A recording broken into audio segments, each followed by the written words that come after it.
11:1, nag-ingon man dito, nga ingna nag-ingon ang Dios, ingna si Moises o si Aaron, nga mao kini ang inyong makaon.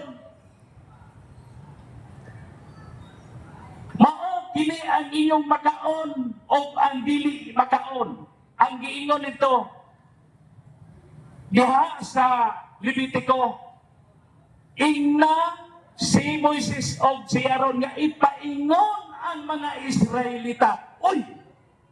Israelita raman di ay ang giingnan sa Ginoo. Apan nga naman nga mag-apil-apil man ta diri sa Pilipinas nga dili man ta Israelita. Matod pa diha sa Levitico 11:1. Israelita raman day ang giingnan, bro. Wa man day tay labot. Video ra. Opo niya. Ito ba? Giingon po diha nga ang baboy bisan tuod bikas antel hugaw kini alang kaninyo. Tinuod na hugaw, wala gyud tay supat anak. Hugaw kana sa daang tugon. Kay sa Levitico man na nato gikutlo. Ang mga Israelita na may giingnan nga hugaw kana alang niadtong mga Israelita. Apan kay dili man gyud silang mukaon sa karning baboy kay hugaw lagi.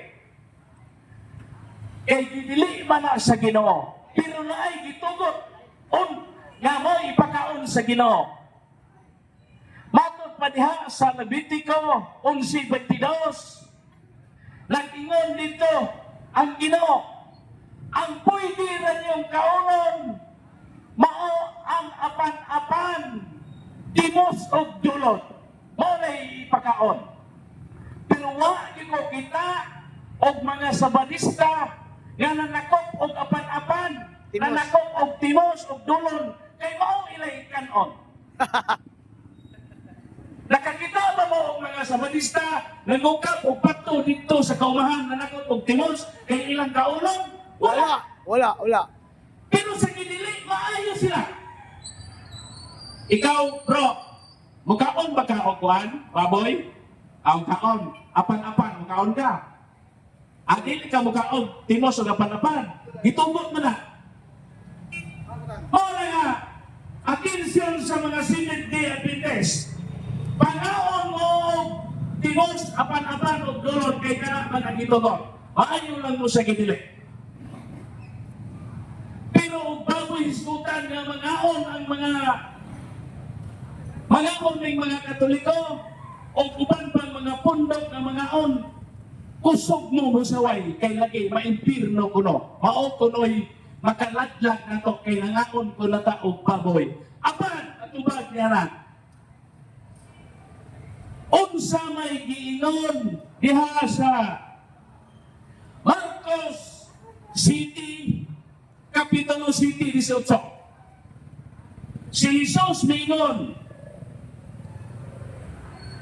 bisan unsa nga mosulod sa baba sa tao, dili makapakahugaw kaniya, kay kini dili man mosulod sa iyang kasing-kasing, kundi ngadto sa iyang tiyan. Og unya mugula usab kini sa lawas.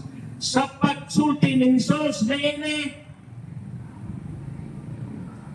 iyang sa pagsulti ni Jesus nini, iya o kunya tepa branda atong kalaruhon ni kay murag na iris man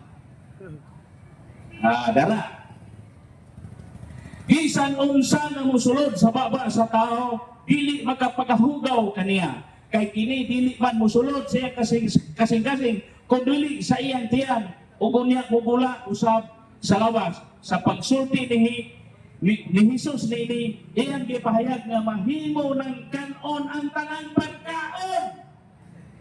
Oy! Mga isne! Mga sabanista! Nag-ingon Ngayon si Kristo sa sulat ni San Marcos na mahimo ng kanon ang tanang pagkaon. Unya kay dili man sila mo kaong baboy, kay gidili man sila sa gidili man kuno na sa daan tugon. Kinsa man ang tuuhan ang mga Seventh-day Adventist o si Kristo nga nag-ingon nga pwede na tanan kanon ang kanang pagkaon. Si Kristo. Kisay katotohan. Si Kristo. Mao na kami magaon niyo baboy. O niya kanang baboy bitaw nga litsonon niya crispy. Pirti kami anak kaunon oy. Gani kami gikan mapupi namista ito sa Dubai kang former Vice Mayor Rakim. karning baboy among gikaon dito. Piting lami agiling humba bro. Oh. Pero sa mais suko kayo sila anak. Moingon pa sila sa ilahang mga membro nga May impirno. maimpirno. Giling lang nila mga ilahang mga membro. Kaya maimpirno lagi kuno ang magkaon og baboy. Apan wala nila hinsapti. Dili nila itudlo ang Marcos City 18. Kaya mabuking man sila. Mauna nga kaon na ta og baboy kay matod pa ni Kristo gihinluan na tanang pagkaon ang baboy pagkaon man na og unya gidugang pa diha ni Kristo sa sulat ni San Pablo matod pa diha sa 1 Corinto James 25 nag-ingon sa sulat ni San Pablo nga makahimo kamo pagkaon bisan unsang karne nga gibaligya diha sa merkado sa walay pag-agad sa inyong konsensya. Usa kon mukaon kamo uminom kamo magbuhat bisan unsa nga buhata ang tanan sa pagpasidungog sa Dios. Unsa giingon ni San Pablo? Hoy, mga isli, paminaw mo! Galingog-lingog mo ba?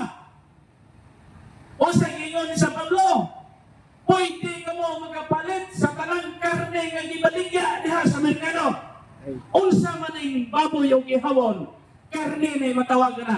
Naabay, baligya na karne dito sa merkado, diri sa kabanbaran, Naa.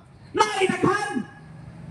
Anya nga man nga, dili man mo mukaon ana, agingon man na sa sulat ni San Pablo nga pwede na mo magkakaon sa tanang karne nga gibaligya sa merkado. Og niya pa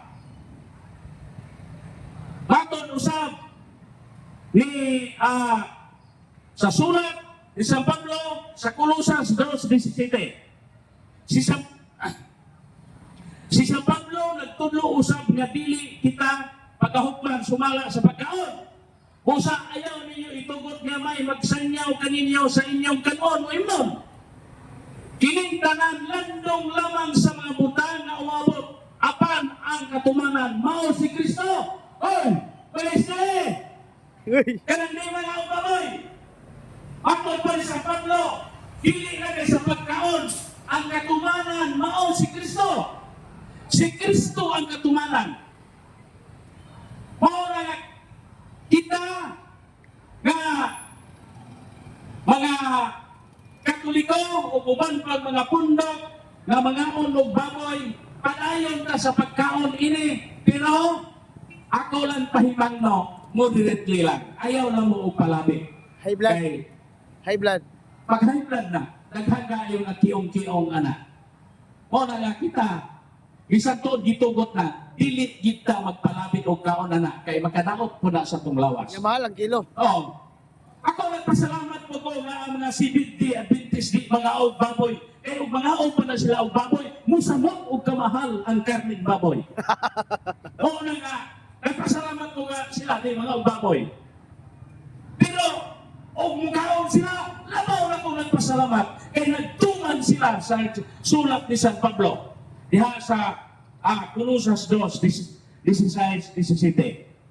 Wala nga kay sunan nga ang kaluwasan sa tao dili lang kay pinaagi sa pagkaon kay matod pa diha sa Roma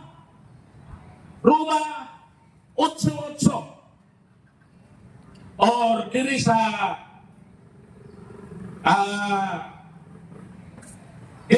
Roma 14:6 unsa man pwede ingon dire. Ang mukaon bisag unsa nga dili angay nga paghukom sa tao nga utanon ray kanon o ang tao usab nga utanon ray kanon dili angay paghukom sa tao nga mukaon sa bisag unsa. Oy, may nagingon diri sa Roma diri sa Romana, pwede ka mukaon sa bisag unsa o dili angay pagahugman sa mga mukaon lang o mga gulay o sa bisag unsa dili na to angay sa hugman sa bisag unsa nga ilang ginaon dili na to angay hugman atod pa sa sulat ni San Pablo. O diya ba sa Roma 14:14 mahugaw lang ang pagkaon alang niadtong mahugaw ug hunahuna. Kinsa may hugaw hunahuna? Ang Israel o ang Katoliko? Sila ang hugaw hunahuna tungod kay ilang giisip nga ang baboy hugaw sa panahon ng Kristo bisan gihinluan na ni Kristo diha sa Marcos City 18. Apat sila nagpabilin gihapon nga nag-ingon nga hugaw ka ng baboy. Mao na nga karon isang tuod nga si Kristo ang nag-ingon nga hinlo na matod pa diha sa Marcos City 18. Ato gikanang pagadawaton kay hinlo na. O unya niingon na po sa sulat ni San Pablo diri sa Roma 14:17. Ha? O si Pablo may padayon kay ang gingharian sa Dios dili pagkaon o pag-inom kundi pagkamataron, pagigdait o kalipay nga gihatag sa Espiritu. Dili lagi ta magbase sa pagkaon. Kay bisan unsay kaono nimo ana, ginawat na ni Kristo. Basta lang kay masulod sa imuhang ginhawaan. Wala magbase sa maong wala magbase ang pagkaon diha sa kalaglagan kundi ang giingon ni San Pablo ang katumanan nini mao ang pagkamatarong o pakigdait. Mao kana ang giingon diha sa sulat ni San Pablo. Magunsa man o dili ka mukaon sa karneng baboy, dili po ka mukaon sa dugo o unya dako kag sala. Mao ang ingon ni Kristo nga dili basihan ang pagkaon kundi sa atod pa sa sulat ni San Pablo ang pakigdait o paghiusap o pagkamatarong. Mao kana ang gipangayo.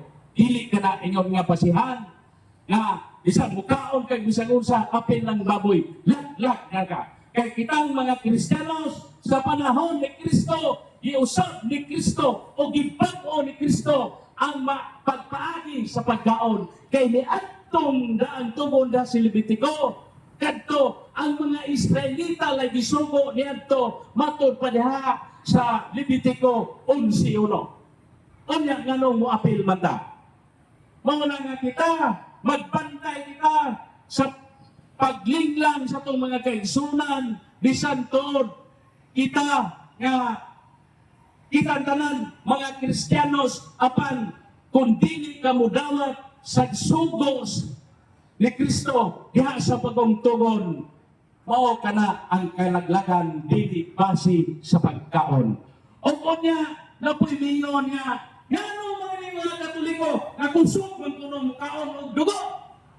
Tinuod na kami mga Katoliko mukaon kami og dugo sa karne, sa baboy, sa baka, sa kabaw. Ngano man unsa may giingon diha sa Levitico 10:18. Kay wala man ninyo ihalad ang mong dugo. Inyo unta kadtong ginaon kinsay nagingon?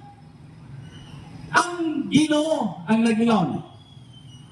Kung wala na mahalad dito sa mong halaran ang dugo, giingnan sila sa Ginoo. Unya, inyo unta tong gikaon. O unya, kay ang Ginoo may nag-ingon niya na matod pa na sa Levitico 18:18 na ang dugo ni ay pwede ay kaunon. O na kami mukaon mi og dugo. Kay matod pa po sa sulat ni San Pablo, bisag unsay inyong pagkaon, wala ka na'y kalabutan sa kaluwasan. Kay ang giingon dito, ang pakigdait o paghigugma sa imong isig kaingon, mao kana ang pinaka-importante, dili lang kay sa pagkaon. So, maurotoy ako nga ikapamahayag, mahitungod sa